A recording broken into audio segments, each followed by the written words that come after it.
noches, amigos televidentes. Sean todos bienvenidos a FETV Diario en nuestra primera semana de estrenos. Les saluda Adaluz Sanjur en compañía de Lourdes Rivera. Buenas noches, ¿Qué Lourdes? tal, Adaluz? Buenas noches, amigos televidentes. Gracias por acompañarnos. Vamos de inmediato con los titulares. Estos son los titulares para hoy martes 21 de noviembre. Miembros del partido Frente Amplio por la Democracia manifiestan su disconformidad con los convenios firmados en China. Vendedores del mercado de abastos rechaza traslado a Merca Panamá. En nuestra segunda entrega sobre el transporte público en Panamá, hablaremos de la línea 1 del metro. En las internacionales, continúa la crisis de salud en Venezuela. En deportes, Edgar Crespo gana medalla de bronce en Juegos Bolivarianos. Esto es FETV Diario. Iniciamos. Más de 1 millón de panameños estarán sin agua este domingo debido a trabajos en la planta potabilizadora de Chilibre. Más del 80% de los usuarios del IDAN del Distrito Capital y San Miguelito se quedarán sin el suministro de agua potable ese domingo por más de 12 horas, debido a trabajos de mantenimiento en la planta potabilizadora de Chilibre. De sábado amaneciendo a domingo a las 12 de la noche, pues vamos a parar la planta y bueno, tenemos un trabajo de mantenimiento muy importante. Esos trabajos que realiza el Instituto de Acueductos y Alcantarillados IDAN forman parte de la planificación que adelanta esta institución para garantizar el suministro de agua potable para la Jornada Mundial de la Juventud, que se desarrollará en enero de 2019 en Ciudad de Panamá. Yamilet Quintero, una de las ingenieras encargadas de los trabajos, mencionó que están preparados para cualquier eventualidad que se dé mientras duren los trabajos de mantenimiento. Nos sentimos muy tranquilos con el cronograma que hemos presentado a la población. Hemos hecho una serie de revisiones. Este trabajo lleva más de 15 días de planificación. Se espera que para el lunes 27 de noviembre el suministro de agua deberá estar cubierto en un 70% en los sectores bajos de la ciudad, como Río Abajo, Juan Díaz, Pueblo Nuevo, Parque Lefebvre y Ciudad Radial. Según el IDAN, el servicio del agua podría normalizarse en 48 horas en los lugares altos. Con cámara de Oliver Hill, Ramsés Betancourt, FETV Diario. Ya lo sabe, a tomar las debidas precauciones. Y miembros del partido Frente Amplio por la Democracia, FAD, manifiestan su disconformidad con los convenios firmados en China. En el viaje a China no se dio los resultados esperados por los miembros del partido del Frente Amplio por la Democracia y su secretario general, Genaro López, pues afirman que detrás de este viaje existen otros intereses y que su participación solo se trató de una desviación de atención. China, hoy por hoy, es el segundo país con mayor volumen de comercio en términos del Producto Interno Bruto. No es la realidad de Panamá. Nos preguntamos entonces, China parece estar muy clara en cuál es su estrategia y cuáles son los intereses que tiene con la República de Panamá. Pero ¿cuál es la estrategia de Panamá? ¿Cuáles son los intereses de Panamá en esta relación comercial? A primera vista, parece ser que la delegación de Panamá, constituida fundamentalmente por el sector empresarial, los intereses y los acuerdos han estado enmarcados en los negocios, no en una estrategia de desarrollo nacional y social, sino en los intereses de ganancia de quienes hoy están siendo cuestionados por los actos de corrupción. Gordón exige una explicación más detallada sobre los compromisos que tendrá Panamá desde hoy en adelante. Nosotros creemos que es necesario que el pueblo panameño exija en primer lugar el conocimiento de los textos que han sido firmados. En segundo lugar, que se dé a conocer una estrategia que sea discutida con los diversos sectores del acontecer nacional. En tercer lugar, planteamos que cualquier proceso de acuerdo debe efectivamente apuntar hacia el desarrollo nacional y hacia el desarrollo social, no hacia los intereses de corruptos y corruptores. Y aunque hemos visto un Genaro López conforme con los convenios firmados, la realidad es otra, ya que el informe enviado desde China a los miembros del partido muestra su descontento e irregularidades que ha percibido durante su reunión. Y en otro tema tenemos que el Hospital San Miguel Arcángel, ubicado en el distrito de San Miguelito, continuará cerrado por los próximos 2 meses tras la contaminación de los ductos de aires acondicionados con químicos irritantes. Como he dicho anteriormente, los trabajos los vamos a hacer por módulos, así que esperamos que el primer módulo, que muy probablemente va a ser el módulo de hospitalización, lo podamos abrir en 1 mes y medio, 2 meses. Vendedores del mercado de abastos se niegan a ir a Merca Panamá. Señalan que las ventas disminuirán. Las malas condiciones en las que se encuentra el mercado de abasto en la ciudad de Panamá es una de las principales razones por las que las autoridades han decidido mudar las instalaciones a Merca Panamá, ubicado en la Vía Centenario. Roque Maldonado, gerente de la cadena de frío, dijo que ese mercado podría ser trasladado en enero del próximo año. Hemos estado trabajando de la mano con la Contraloría General de la República y con el contratista para poder reactivar el contrato que nos permita a nosotros tener las garantías necesarias y entonces, en adición a eso, poder levantar técnicamente qué se requiere reparar para poder entonces activar lo que es el Merca Panamá. Algunos vendedores del mercado de abasto señalan que no quieren mudarse debido a que las ventas bajarían. Lo veo duro porque sí que ese mercado está todo atrasado. Eso está lleno de monte, no hay una posibilidad que vayamos para allá. ¿Cree usted que mejorarían las ventas allá? No creo, eso seguiría peor. Si la mudara para allá es como uno cuando se muda por una casa que no sabe ni para qué lado queda el servicio. Así mismo va a pasar para allá porque eso está bien lejos y el transporte va a estar más difícil. Para el presidente de la Unión Nacional de Consumidores, ningún partido político o gobierno se ha propuesto construir mercados periféricos. Si nos ponemos a ver lo que se ha gastado entre la cadena y el mercado, todavía no damos abasto, entonces no sabemos, bueno, si el mercado es municipal, si no es municipal. Los mercados periféricos, yo tengo 25 años de estar escuchando sobre los mercados periféricos y ningún gobierno, ningún partido ha sido capaz de implementar los mercados periféricos. El alcalde José Blandón indicó que los terrenos del mercado de abasto son del Tribunal Electoral y los vendedores deberán salir de este lugar. El terreno donde está el mercado de abasto no es del municipio, fue un terreno que fue traspasado en el gobierno pasado al Tribunal Electoral y que eventualmente hay que entregárselo al Tribunal Electoral, así que ahí no hay espacio para pensar que se van a quedar en donde están. Merca Panamá estará ubicado en la Vía Centenario a un costado de la Ciudad de Salud y se espera que entre en operaciones en el primer semestre del 2018. Para FTV Diario, Ramses Betancourt.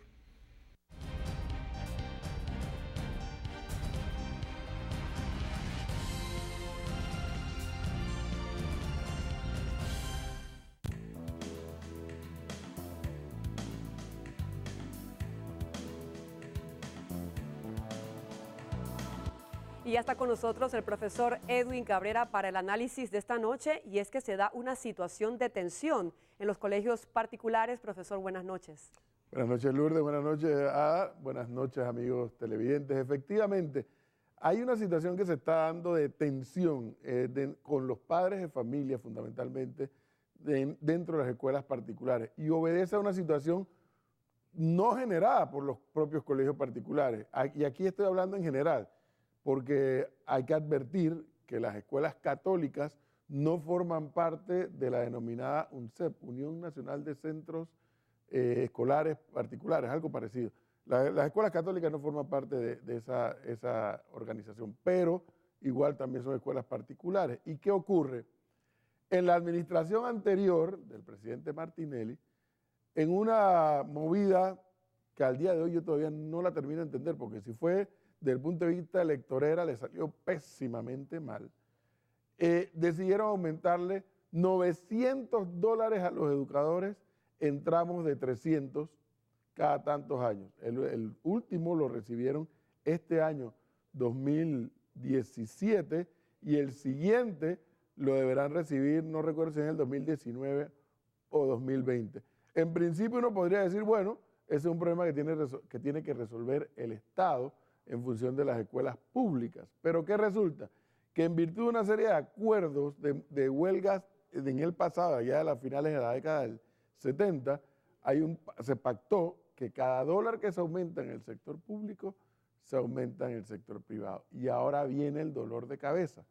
¿Cómo hace la escuela particular para aumentar esa proporción de $900, así sea por tramos, a quién se lo va a trasladar? Porque en el caso del Estado lo va a sacar de nuestros impuestos, pero en el caso de la escuela particular tiene que salir del bolsillo del padre de familia. Y entonces esto está generando una crisis dentro y una tensión, naturalmente, dentro de las escuelas particulares en su relación con los padres de familia, que algunos dirán, oye, yo puedo pagar hasta aquí, yo puedo hacer el sacrificio hasta aquí y tal vez un poquito más, pero $100 más, $200 más, $150 más, $110 más, de un año para el otro mi presupuesto no me da.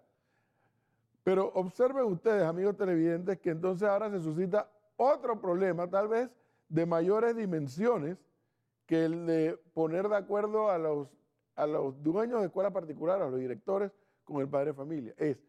¿Qué ocurre si un porcentaje importante de padres de familia, ante esa realidad económica, dice, yo no puedo continuar con mis hijos dentro de la escuela particular y me lo tengo que llevar a la escuela pública? Estamos poniendo en justa perspectiva esto.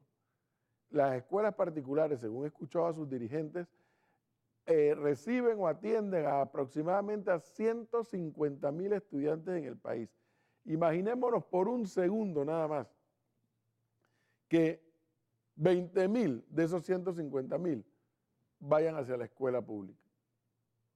Imagínense ustedes cuál es la capacidad del Estado para asimilar 20,000 estudiantes más. Súmele a eso la cantidad de muchachos y muchachas del extranjero que ahora viven en Panamá y que el Estado está en la obligación, como debe ser, de atenderlos también y darles educación. ¿Cómo haríamos? ¿Y cómo haríamos entonces ahora con el siguiente problema, que es más grave que todos los anteriores mencionados?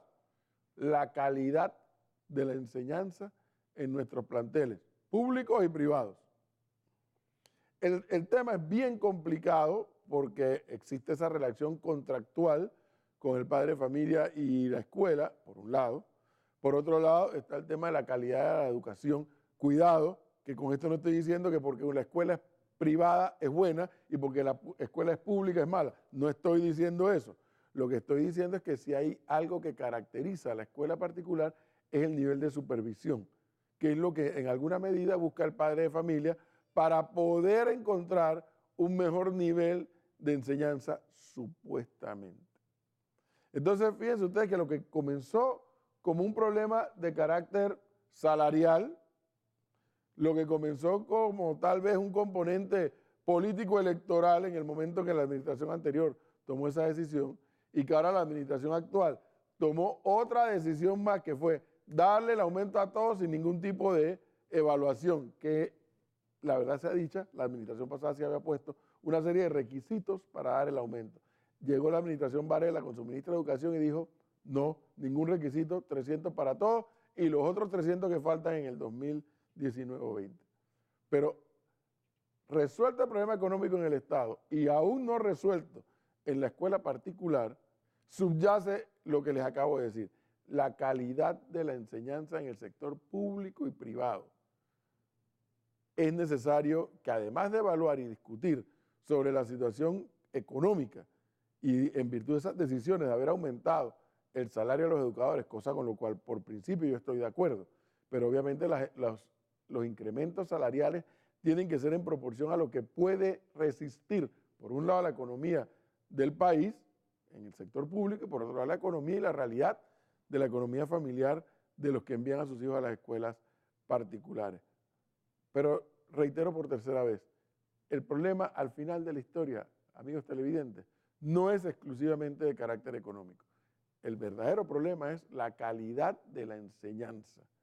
Y pareciera que el Estado panameño no está en condiciones de asimilar 150,000 estudiantes, por supuesto que no. La mitad de ellos tampoco, y menos de la mitad tampoco, porque no hay suficientes escuelas para atender a estos muchachos. De allí deriva que el hecho que en el Estado panameño, desde hace varias décadas atrás, existe la escuela particular. Bueno, hay un tema allí que tenemos que debatir. Yo le tengo en ese sentido malas noticias. Yo sospecho que ya que estamos a la vuelta del periodo preelectoral, sospecho que ningún candidato va a hablar con la profundidad necesaria para plantear soluciones al sistema educativo de nuestro país. Más adelante vengo con otro análisis, el otro será sobre las audiencias y las delaciones que tanto nos están ocupando. Continuamos. Muchísimas gracias, profesor Cabrera. Definitivamente es un tema sumamente preocupante, ya que la meta de todo padre es que su hijo se eduque bien y se prepare para el futuro. Vamos a ver qué sucede. Gracias. Bien, de esta manera entonces vamos a dar un vistazo por el mundo.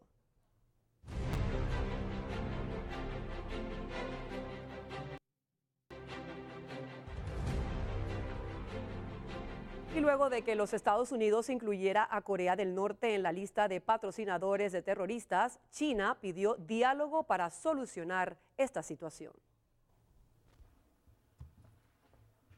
China pidió el martes que exista un diálogo para resolver la crisis con Corea del Norte, luego de que Estados Unidos tildara a ese país de patrocinador del terrorismo. En este momento la situación de la península coreana es altamente compleja y sensible. Todavía esperamos que todas las partes involucradas contribuyan a aliviar tensiones, que puedan retomar las conversaciones de paz y que adopten la vía correcta del diálogo y las negociaciones para resolver el problema en la península. El presidente estadounidense Donald Trump prometió el lunes que el Departamento del Tesoro endurecería las sanciones sobre Pyongyang, luego de incluirlo en la lista negra en la que también están Irán, Siria y Sudán, y que integró Cuba hasta 2015. Washington pide especialmente a China, principal apoyo económico del régimen norcoreano, que deje de respaldarlo. Su esperanza es que una vez que Kim Jong-un esté totalmente aislado, termine negociando su programa nuclear, algo que la mayor parte de los expertos considera improbable. En vísperas de la cumbre entre Rusia, Irán y Turquía, el presidente de Rusia, Vladimir Putin, felicitó al presidente sirio por su lucha contra el terrorismo. El presidente ruso Vladimir Putin se reunió el lunes con su par sirio Bashar al-Assad y lo felicitó por su lucha contra el terrorismo. A su vez destacó la importancia de la intervención rusa en el país, que permitió a las Fuerzas Armadas sirias revertir la situación militar y retomar el control en la gran mayoría de los territorios que había conquistado el grupo Estado Islámico. Gracias al ejército ruso, Siria ha sido salvada como Estado. Se ha hecho mucho para estabilizar la situación en Siria. Espero que en el futuro cercano terminemos con el terrorismo en Siria. La reunión se produjo a 2 días de una cumbre entre Rusia, Irán y Turquía para buscar una solución política al conflicto en Siria, que desde 2011 ha dejado al menos 300.000 muertos. En un comunicado, el Kremlin anunció también una conversación telefónica entre el presidente ruso y su homólogo estadounidense Donald Trump para hablar sobre la situación en Siria. Y el gobierno del presidente Donald Trump puso fin a los permisos temporales TPS a ciudadanos haitianos. El gobierno de Donald Trump anunció el lunes el fin del permiso temporal de estadía TPS para Haití. El programa, mediante el cual unos 50.000 haitianos residen legalmente en Estados Unidos, llegará a su fin en julio de 2019. En mayo pasado, al anunciar la renovación del TPS para Haití hasta el 22 de enero de 2018, el Departamento de Seguridad Interior había advertido que probablemente el país caribeño no volvería a ser designado como beneficiario del plan en un futuro. Esa posibilidad fue confirmada el lunes, argumentando que las condiciones extraordinarias para incluir Haití han cambiado. El estatus de protección temporal fue concedido a Haití en 2010 tras el terremoto que provocó la muerte de más de 200.000 personas y obligó el desplazamiento de aproximadamente 1 millón de haitianos. El TPS es un mecanismo creado por el Congreso estadounidense en los años 90 para amparar a inmigrantes que por desastres naturales o conflictos armados no pueden regresar de manera segura a su país. Y continúa la crisis en Venezuela. Esta vez pacientes de trasplantes piden ayuda por falta de medicamentos. Una manifestación en Caracas demandó ayuda para las personas que viven con órganos trasplantados. Pacientes crónicos y familiares se movilizaron el lunes hacia las embajadas de Canadá, Costa Rica, Países Bajos y Perú, luego de la muerte de 2 trasplantados en las últimas 2 semanas. En las últimas semanas hemos reportado pérdidas de órganos, fallecimiento por falta de tratamiento. Al día de hoy, son más de 300.000 personas que están en riesgo porque ya no hay tratamientos para esas 300.000 personas. Y es por eso que hemos solicitado y hemos visitado las embajadas de que se encuentran en el país para solicitar que se activen los mecanismos de ayuda internacional. María Magdalena denuncia que el riñón trasplantado de su hija de 37 años dejó de funcionar luego de 3 meses sin medicamentos. En el 2005 la trasplantaron y le duró 12 años, ahorita ya lo perdió. Pero lo perdió porque ya, así como fuera, ya a veces se enfermaba y todo, pero tenía su riñón, ¿verdad? Pero ahorita por falta del medicamento y la mala alimentación también, porque mi hija nunca se me había puesto tan flaquita como se puso. La escasez de medicamentos alcanza el 95% en Venezuela, pero el gobierno niega una crisis humanitaria, por lo que ha rechazado ayuda internacional. Son 26 años de trasplantado renal, ¿ok? No son 2 días. Y desde hace 6 meses estoy tomando media dosis del inmunosupresor. Y puedo decir con toda responsabilidad que fui uno de los primeros que comenzó a utilizar la prednisona de uso veterinario. La falta de medicinas se disparó desde 2014 con la caída de los precios del crudo. El gobierno recortó la importación de fármacos e insumos para producirlos, situación agravada con las sanciones financieras que Estados Unidos impuso a Venezuela y la declaratoria de default parcial en el pago de deuda por calificadoras de riesgo. Y ahora nos vamos a Argentina, donde continúa desaparecido submarino de la Armada Argentina. Familiares de la tripulación mantienen la esperanza que se mantengan con vida. Estudios descartaron que el ruido detectado el lunes en el fondo del Océano Atlántico Sur provenga del submarino argentino perdido hace 5 días con 44 tripulantes a bordo. El portavoz de la Armada, Enrique Balbi, confirmó que el sonido detectado por 2 buques argentinos y registrado por un avión de la Marina estadounidense es de origen biológico. Las familias de los tripulantes esperan noticias en la base naval de Mar del Plata, centro de las operaciones de búsqueda. Y seguramente ellos conocen perfectamente cada rincón del submarino y cómo manejarlo, porque son 44 y esos 44 son todos uno. Decir dicen, pero de ahí al hecho, encontrarlo, todos estamos en eso. El presidente Mauricio Macri, que desde el viernes permanece en una residencia de descanso 25 kilómetros al sur del Mar de Plata, acudió a la base al mediodía del lunes y se reunió por media hora con los familiares. El Ara San Juan se reportó perdido el jueves cuando regresaba desde Ushuaia hacia el apostadero en Mar del Plata, 400 kilómetros al sur de Buenos Aires. Un día antes de desaparecer había reportado una falla en las baterías. Y con estas noticias del mundo realizamos nuestra primera pausa comercial y al volver tenemos más información aquí en FETV Diario. Siga con nosotros, aún tenemos mucho más que contarles. Una manera diferente de mantenerse informado.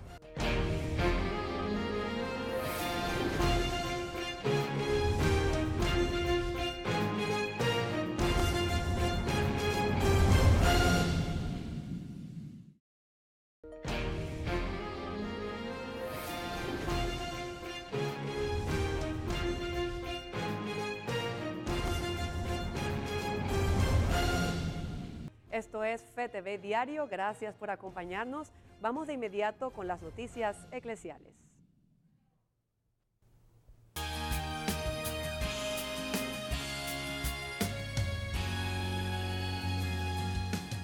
Con las notas eclesiales porque los obispos de la Conferencia Episcopal de Uruguay han estado en Roma con motivo de la visita ad limina. Entre algunos de los temas que han tratado con el Papa Francisco se encuentran la ideología de género y la realidad de las familias en los países centroamericanos. Monseñor Jaime Fuentes, obispo de Minas en Uruguay, dio sus impresiones al dicasterio para los laicos, la familia y la vida. La realidad de la familia en Uruguay es una realidad preocupante, porque es un país que tiene estancada la población desde hace muchos años, en 3,5 millones de habitantes, y hay una secularización muy grande, es el país más secularizado de toda América Latina. Pero al mismo tiempo hay un deseo de familia muy grande, a pesar de que tenemos el triste privilegio de haber sido el primer país, 1907, que legalizó el divorcio. Y después últimamente han venido leyes como el matrimonio igualitario, legalización del aborto, etc., ¿no? Sin embargo, hay un deseo de familia grande que se expresa en que hay, por ejemplo, más de 30 organizaciones promovidas por católicos que se dedican a fortalecer las familias y a tratar de prevenir las crisis y después tratar de ayudar a los matrimonios jóvenes y tratar de ayudar a rehacer muchas situaciones matrimoniales que, como el Papa Francisco insiste, hay que escuchar uno por uno y ver cómo se les puede ayudar mejor. Y ahora pasamos a Siria, donde religiosas de la ciudad de Alepo no pierden la esperanza de reconstruir sus hogares pese a los largos años de guerra en contra de los cristianos. Dentro de poco, la guerra en Siria cumplirá 7 años, cientos de días de bombas, destrucción, miseria y batallas, entre las que una ha sido especialmente cruenta, la que se libró durante 4 años en Alepo, la ciudad más grande de Siria. Quienes pudieron se marcharon, entre ellos muchos cristianos. De los 250.000 que había, se estima que pueden quedar unos 30.000. Se quieren quedar. Muchos cristianos se quedaron porque decían, esta es nuestra casa, nuestro país, no vamos a marcharnos. Y junto a los cristianos se quedaron religiosas como Sorani, que ayudan a 1.000 familias con lo más básico, desde una cesta con alimentos hasta a costear la electricidad. Ayuda a la iglesia necesitada, les presta todo el apoyo posible para socorrer a quienes no pudieron o no quisieron abandonar una ciudad que se convirtió en un infierno. Intentamos ayudar todo lo que podemos con la cesta de alimentos. Ayudamos a 200 familias con ellas. Hemos pasado por muchas dificultades, especialmente durante el invierno. Recuerdo muchas ocasiones en las que las hermanas y yo nos hemos ido a dormir tiritando porque no había electricidad y por tanto no había calefacción. Muchas familias usaron la madera de sus sofás para calentarse.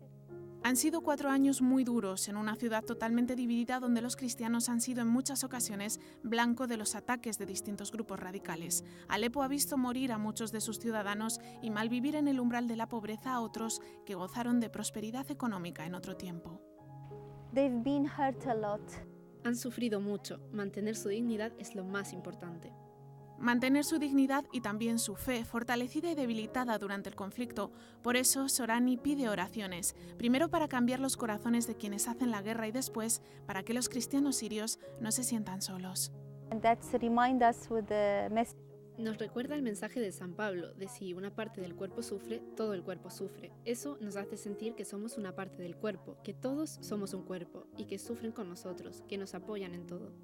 La ciudad de Alepo poco a poco vuelve a una relativa normalidad tras la batalla, pero Siria sigue en guerra y con las bombas la posibilidad de que cada vez haya menos cristianos en la tierra donde se convirtió San Pablo.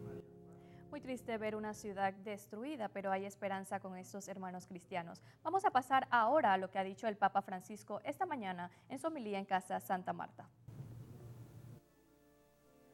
En su homilía en Casa Santa Marta, el Papa Francisco habló del peligro de dejarse llevar por las ideas dominantes que colonizan el pensamiento y que impiden discernir con claridad. Puso el ejemplo del aborto y lamentó que algunos lo hayan reducido a un problema. Le colonizzazioni ideologiche e culturali soltanto guardano il presente, rinnegano il passato e non guardano il futuro. Vivono nel momento, non nel tempo, e per questo non possono prometterci niente. E con questo atteggiamento di fare tutto uguali, tutti uguali e cancellare le differenze, fanno il peccato bruttissimo di bestemmia contra el Dios creador. El Papa aseguró que la forma de hacer frente a la amenaza del colonialismo ideológico es el buen ejemplo de cada persona.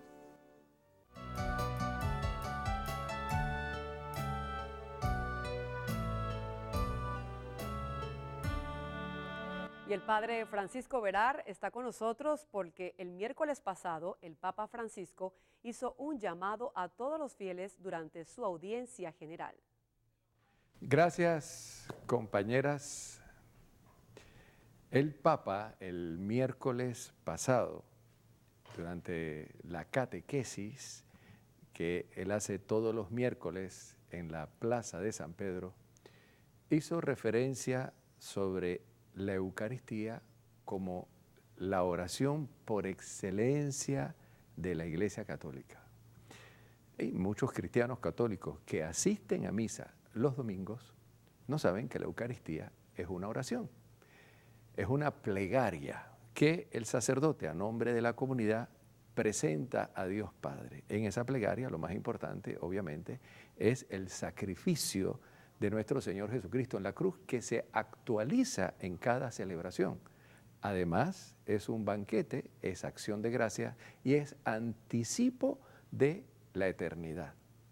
Ahora, hay que considerar un aspecto muy importante que mencionó el Papa Francisco, que en la preparación de la Santa Eucaristía, cuando el cristiano católico se enfrenta a este misterio, es necesario guardar silencio.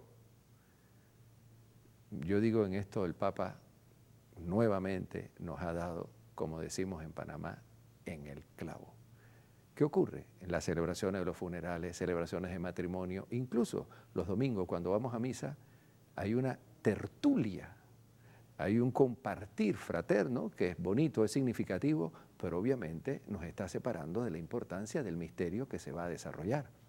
El Papa ha dicho que el silencio es importante como preparación a la Eucaristía. Lo ideal sería prepararnos con oración, con una parte de la liturgia de las horas, con el rezo rosario, y guardar el silencio que el Papa ha destacado. No es necesario tener tanta animación de cantos antes de la celebración de la Eucaristía. Lo ideal, como el Papa ha subrayado, que guardemos silencio antes de la Eucaristía, después de la Eucaristía y también en el momento de la comunión. Un momento de silencio, de intimidad con el Señor.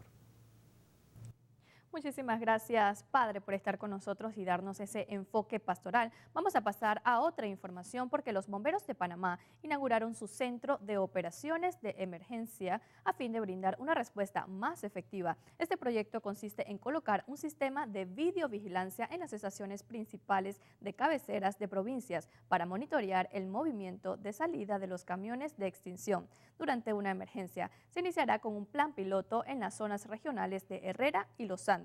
Y los primeros meses del próximo año 2018 se integrarán las otras estaciones a nivel nacional. Hemos emigrado y estamos haciéndolo día a día al siglo XXI. Estamos recibiendo equipos, estamos recibiendo próximamente vehículos de extinción, ambulancias tenemos ya de primer mundo. Y en el día de hoy inaugurando esta sala de despacho de emergencia que va a garantizar que vamos a monitorear por nuestras cámaras, por las cámaras que están en las vías, de que cuando hay tranque la ambulancia o el vehículo de extinción pueda ir buscando la ruta más deseable para llegar a una atención rápida y oportuna y poder garantizar de que se van a salvar muchas más vidas de las que todos los días. Y tenemos que el Ministerio de Obras Públicas presenta los avances del cuarto puente sobre el canal, entre otros proyectos que tendrán un impacto en el desarrollo económico y social de Panamá. La construcción de la nueva vía ha generado expectativas al ser calificada como la obra de ingeniería más grande en el país después de la ampliación de la vía interoceánica. Todos estos proyectos, el cuarto puente, los 8 carriles, los 6 carriles, la ampliación de la Omar Torrijos, forma parte de un sistema que en algún momento, en 3, 4, 5 años, cuando esto ya esté todo ya construido, pues le va a dar otra dimensión a lo que es la distribución de los tranques y el tráfico aquí en Panamá. Estos proyectos contemplan una inversión que supera los $4 millones. El cuarto puente, como ustedes saben, pues ese proyecto solamente va por encima de $1 billón. El proyecto de la vía Corozal Centenario tiene un costo de aproximadamente 90 millones. Los 8 carriles tienen un costo de 335 millones.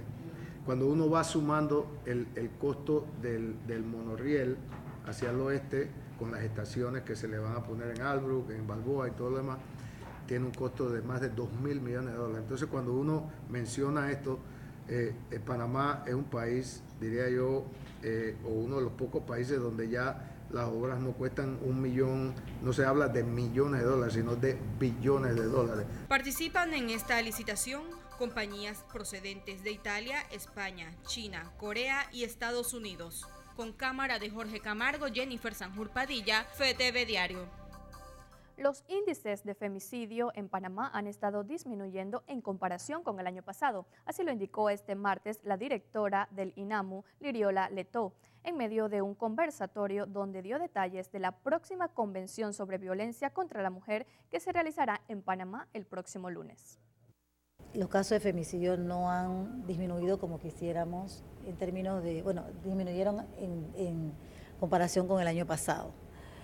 Pero lo que siempre digo, un solo femicidio es suficiente como para que veamos qué estamos haciendo como país. Desde el Instituto de la Mujer estamos fortaleciendo nuestros centros, dando oportunidad para las mujeres en ese tema de la violencia doméstica.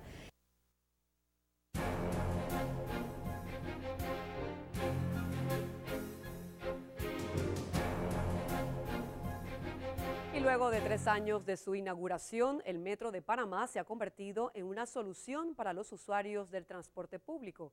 Esta noche, en una segunda entrega, Ramsés Betancourt nos muestra parte de la operación de la línea 1 del metro. En la pasada administración del expresidente Ricardo Martinelli se invirtieron alrededor de 2.000 millones de dólares en la construcción de uno de los proyectos insignia de ese gobierno, y es la línea 1 del metro, la cual inició operaciones el 6 de abril de 2014 y marcó un hito en la historia del transporte público panameño. La línea 1 cuenta con 14 estaciones, 6 elevadas y 8 soterradas.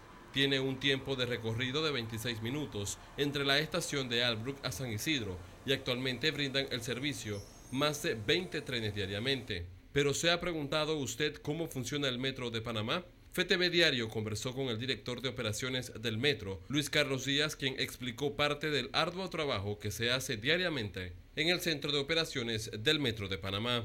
Pero en caso de una falla en el suministro eléctrico, el sistema está diseñado con 2 locales de acometida de potencia, ubicado uno en la estación 5 de Mayo y el otro en la estación Los Andes, donde en caso de pérdida de suministro eléctrico por alguna de las 2 compañías, el local de acometida de potencia que queda puede asumir la totalidad de la carga de la línea 1 y es imperceptible para el usuario. La alta demanda de pasajeros que utilizan el metro ha ocasionado múltiples incomodidades en los usuarios, quienes piden a gritos la llegada de los nuevos vagones para la línea 1 del metro.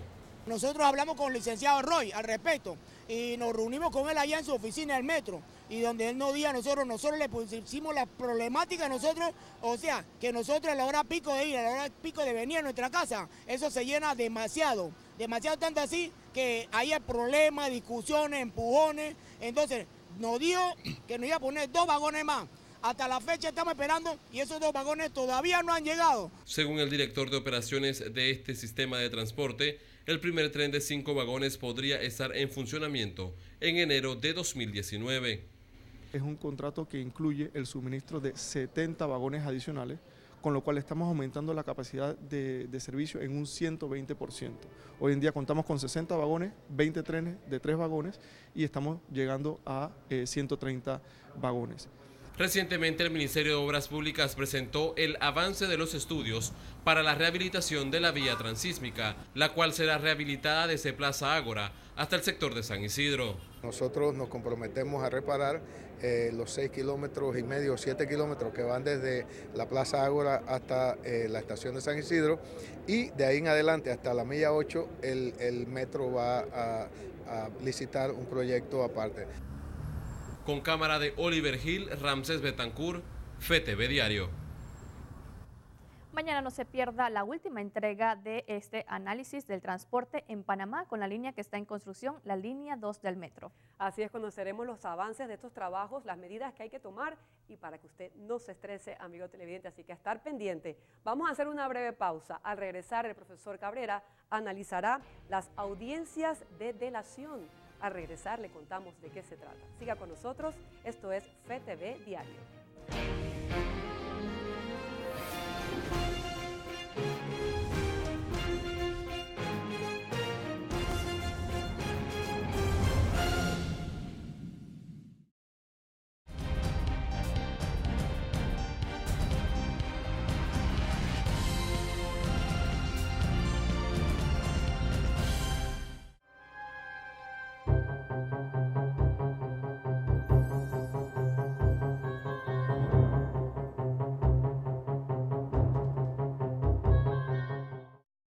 Bueno, como les decía y como anunció Lourdes también, el tema es que en medio de estos escándalos que estallaron originalmente en Brasil por aquello del Lava Jato, luego se fue extendiendo por buena parte de Latinoamérica y naturalmente teníamos que estar nosotros los panameños allí metidos también en el baile. Bueno, comenzó esto como una bola de nieve a crecer y los escándalos y los acuerdos en Brasil, y los acuerdos en Perú y 15 presos en República Dominicana, y de pronto la empresa Odebrecht hace un acuerdo con la justicia de los Estados Unidos allá en Nueva York.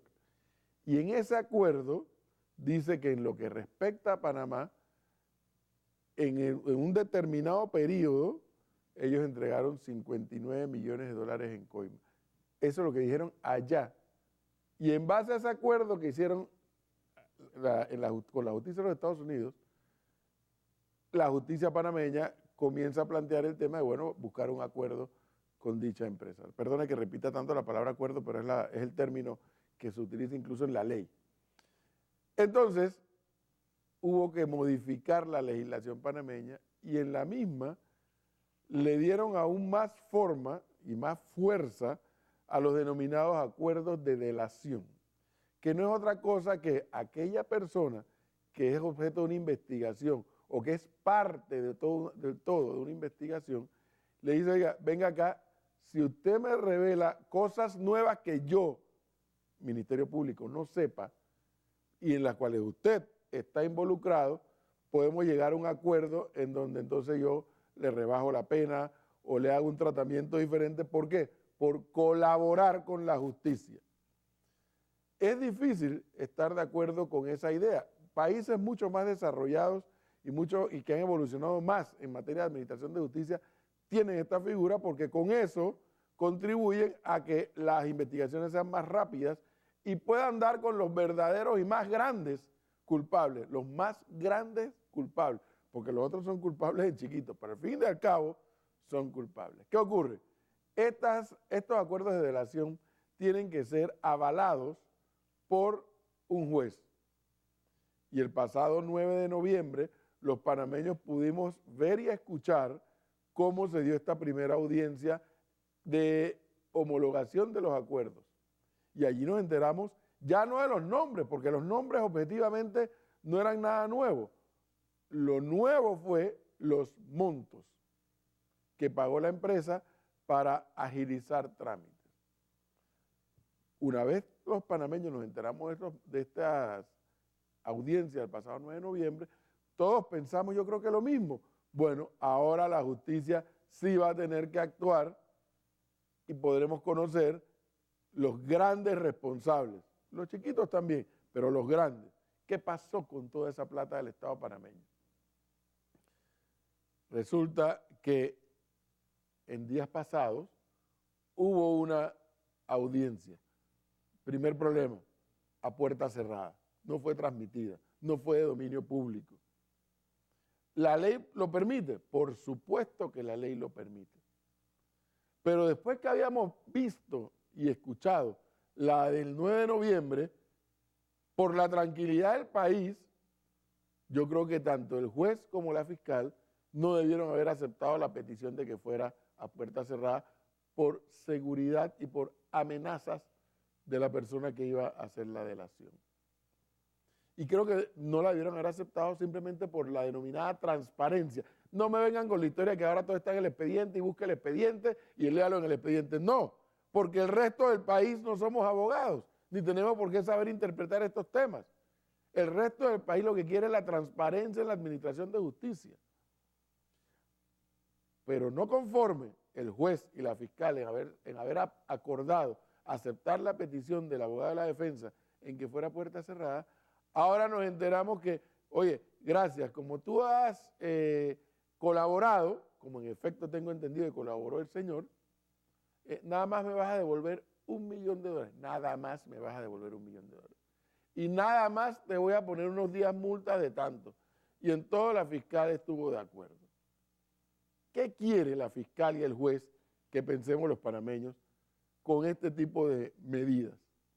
No se trata, amigos televidentes, aquí ahora queremos andar con antorchas en la mano para pedir hogueras, ni con cuerdas para pedir horcas. No. Yo creo que este es un caso muy delicado, muy profundo, que requiere que los administradores de justicia entiendan que si bien es cierto, ya se nos ha explicado que los tiempos de la justicia no son los tiempos, por ejemplo, de nosotros los medios de comunicación social, cada vez que sea una de estas audiencias, lo que deben proyectar es tranquilidad de que la gente sepa que se está actuando como se espera, como ocurrió el 9 de noviembre.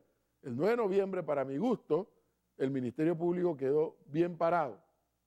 En esta reciente audiencia, creo que tanto el Ministerio Público como el órgano judicial han quedado mal parados, porque la gente no entiende, espérate, ¿y $1 millón? ¿Y por qué nada más $1 millón? Espérate, ¿y unos miles de dólares en multa? ¿Y por qué nada más miles de dólares en multa? Fíjense que esta mañana cuando yo hablaba en Radio Panamá sobre este tema, como este país sigue siendo muy chico y todo se sabe, resulta que los dos señores producto de esta audiencia tienen como, me dicen, y yo lo he verificado en parte, tienen como 6 u 8 propiedades en un proyecto nuevo, que ya no es proyecto, que se llama Santa María, en donde allí vale 1, 2, 3, 4 millones cualquier propiedad. Ah, que tenían plata antes, es probable, pero ¿cómo le justificas eso al país después de todo lo que nos estamos enterando? Yo creo en la figura de los acuerdos de delación por lo que me han explicado y por lo que pude ver el 9 de noviembre cómo funciona. Y yo creo que debemos darle un voto de confianza a los fiscales y los jueces en la aplicación de esa norma. Pero lo que acabamos de ver nos genera un alto nivel de desconfianza porque lamentablemente buena parte del país sigue pensando que aquí no va a pasar nada. Y si no pasa nada, nos seguiremos hundiendo y hundiendo en el fango como sociedad. El reto lo tienen los jueces y los fiscales, darle tranquilidad a este país, que la justicia funciona igual para todos. Eso es todo por hoy, amigos televidentes. Ya viene Santos Cano a informarnos cómo anda Panamá en los Juegos Bolivarianos que están ocurriendo allá en Santa Marta, Colombia. Así es, bueno, más adelante Santos Cano estará pues para contarnos cómo van esos Juegos Bolivarianos, pues estamos muy pendientes de los resultados. Así que bueno, usted también, amigo televidente, manténgase con nosotros aquí en FTV Diario para seguir pues actualizándose en toda materia. Vamos entonces con más información y tenemos que miles de jóvenes en El Salvador participaron de la Jornada Nacional de la Juventud. El objetivo del encuentro, cuyo lema era "El Todopoderoso ha hecho grandes cosas en mí", fue tener una experiencia de preparación para la Jornada Mundial de la Juventud que se realizará en enero de 2019 en Panamá. También conmemoraron el centenario de las apariciones de la Virgen de Fátima en Portugal y los 100 años del nacimiento del beato Óscar Arnulfo Romero, que se celebró el pasado mes de agosto.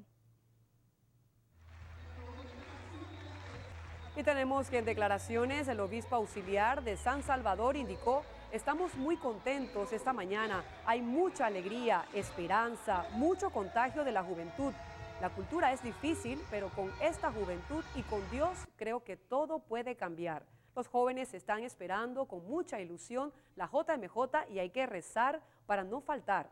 Es una cita que está tan cerca de nosotros que sería una lástima faltar.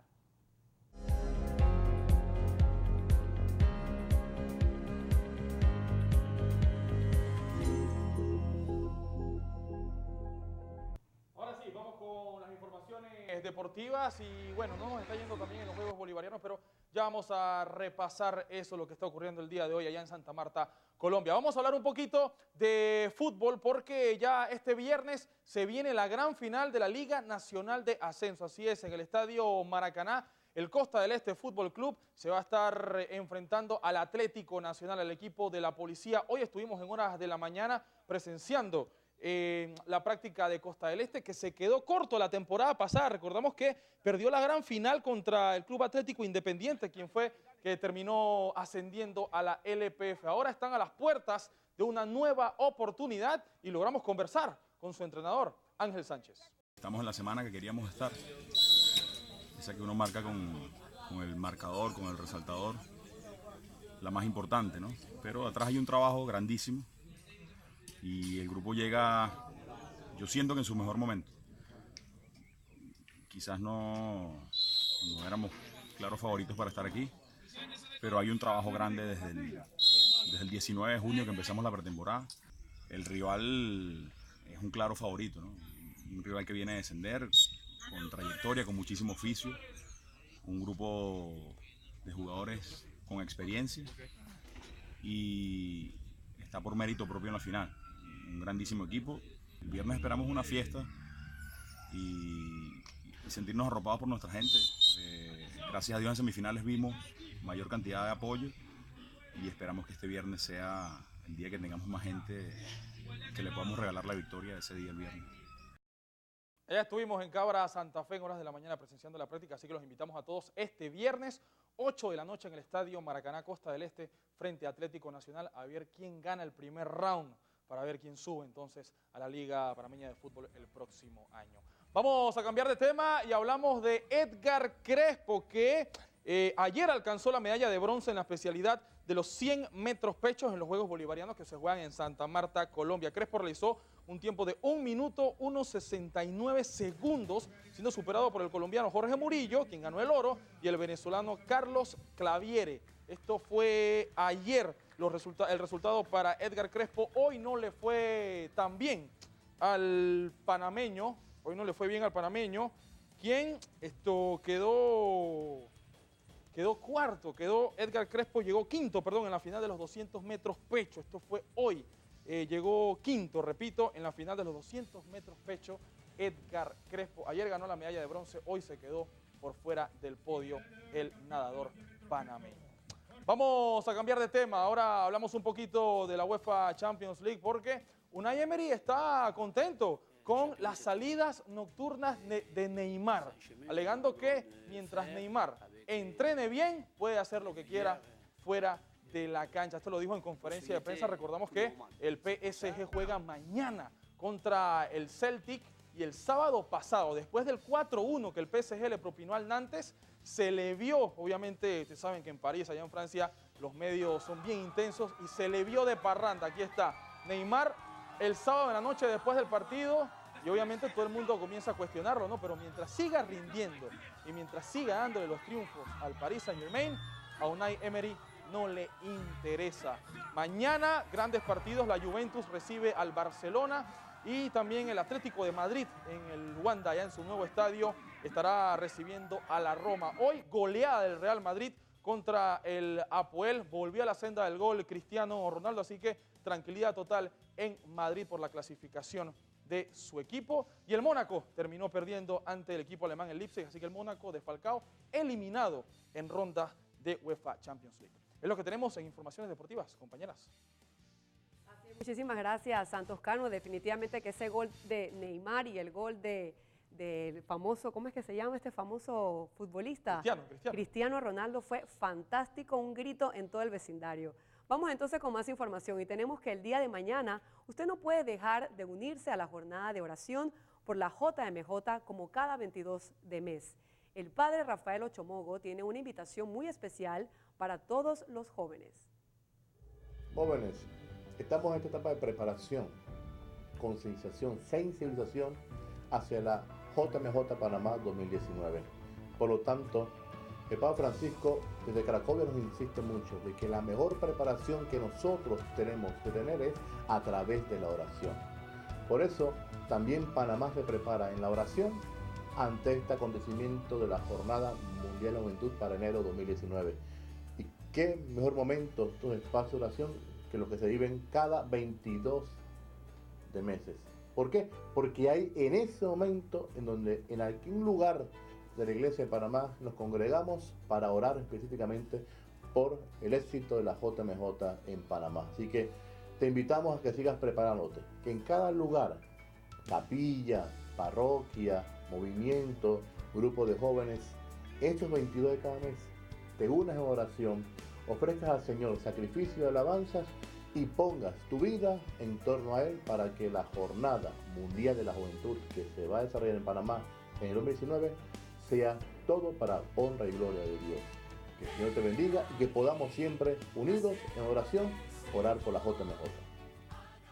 Así es, y recuerda que también aquí en FETV nos unimos en esa jornada de oración por la JMJ. Desde las 2:30 de la tarde tendremos un programa especial y a las 3 en punto, hora de la misericordia por JMJ. Recuerde enviarnos sus intenciones para ponerlas a los pies del Señor y orar por esa gran jornada mundial de la juventud.